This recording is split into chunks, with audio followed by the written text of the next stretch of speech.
Please give a warm and welcome to Chairman Ed Royce. Tom, thank you. Thank you very much. And I would like to share with all of you just the observation that for John Tanner, for Tom, for me, we probably wouldn't have been invested as much as we were in this if it wasn't for the fact that his wife Jill and Betty and my wife Marie shared our values in this on conservation. I want to thank you, honey. My wife, Marie Royce, Assistant Secretary, is here tonight. But I do want to share with every one of you that Peter Fernhead said something to you that I thought was very important. And that is, those who really care about these issues are a cadre of people from around the world now who have been able to focus governments on these issues and focus the private sector on what we can do to turn things around. And in this room, we have 65 parliamentarians. Besides the friends that we have in Congress that are here, we have 65 parliamentarians that have come out here from 9 different countries that we work with on a regular basis.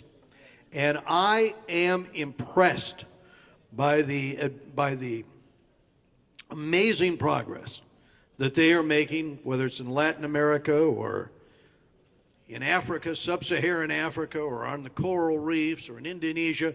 The fact that they are engaged in pushing these issues is one of the things that presidents like President Masisi can count on, knowing that he has a bipartisan delegation in his own country that are going to support the efforts that he's helped lead. For example, in Botswana. We were in Botswana a few months ago, and we had the opportunity not just there to visit with your parliamentarians, but to go upriver, to go up into Angola, and to meet with the parliamentarians there that are also working on this problem, because most of these are regional issues.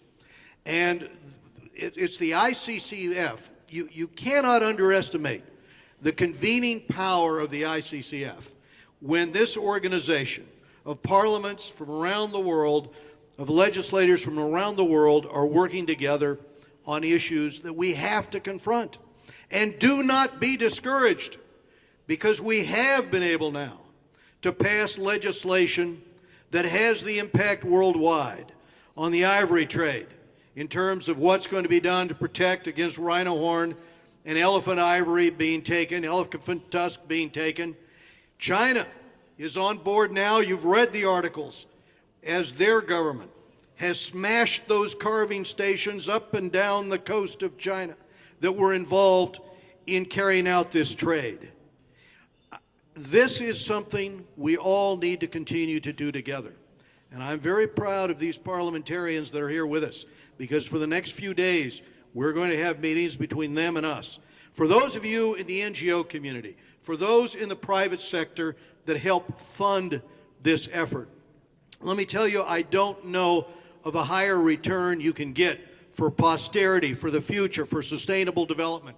Because the other aspect of what's being robbed by that poacher, as President Masisi can tell you, is not just the posterity for the next generation, it's a way of life for those near the village today who live partly through tourism, partly through leading those who want to go into the bush to take photographs or see these magnificent animals.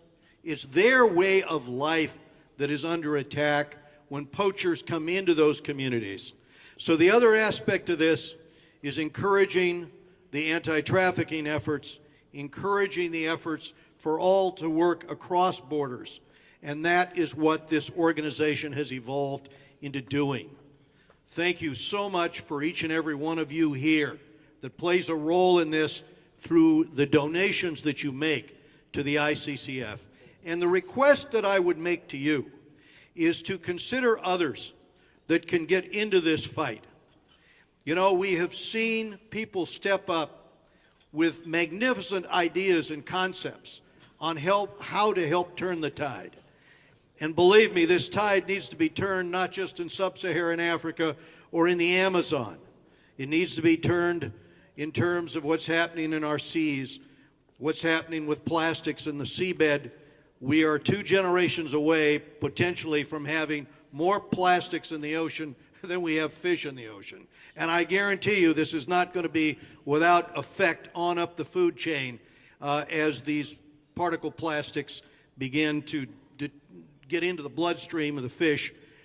There are enormous challenges before us, but we have found a way to help get governments to face these challenges, work on legislation, work on solutions, and to do it together. So thank you all for your role in this, and this is a very deep honor. I very much appreciate this tonight. Thank you so much.